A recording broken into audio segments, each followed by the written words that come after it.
Morning tiffin இட்லியா தோசையா சாம்பார் இல்லாமல் எப்படிங்க கம்ப்ளீட் ஆகும்? சவாரி சாம்பார் பார்க்கலாமா? இது நம்ம வீட்டு டிஃபன் சாம்பார். மெல்லிசை மாதிரி வாசனை, ருசி கிங் லெவல் டேஸ்ட் இருக்கும்.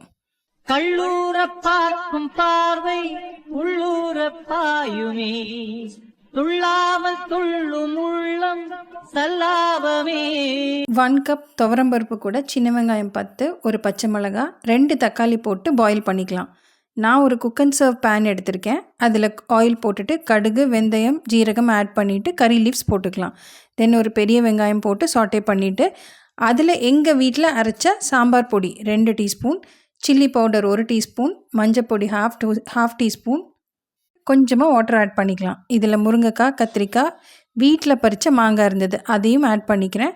இதில் ஸ்பெஷலே மாங்காய் தாங்க. சும்மா 2 to 3 பீசஸ் மட்டும் ஆட் பண்ணால் போதும். டேஸ்ட் அல்டிமேட்டாக இருக்கும். வெஜிடபிள்ஸ் பாயில் ஆனதுக்கப்புறம் நம்ம பருப்பு ஆட் பண்ணிக்கலாம். வில்லோடு அம்பு 2 கொல்லாமல் கொல்லுதே, பெண் பாவை கண்கள் என்று பொய் சொல்லுதே. இதெல்லாம் கொதிச்சதுக்கப்புறம் கொரியண்டர் லீவ்ஸ் ஆட் பண்ணிவிட்டு ஃபைனலி கொஞ்சமாக வெல்லமும் கீயும் ஆட் பண்ணிக்கலாம். அவ்வளோதாங்க. இது என்னோடய ஸ்டைல் டிஃபன் சாம்பார். ட்ரை பண்ணி பாருங்களேன். 1 ஸ்கூப் ஃபுல் சாட்டிஸ்ஃபேக்ஷன். ட்ரை பண்ணுங்கள், லவ் பண்ணிடுவீங்க. முந்தானை மூடும் ராணி செல்வாக்கிலே, என் காதல் கண்கள் போகும் பல்லாக்கிலே.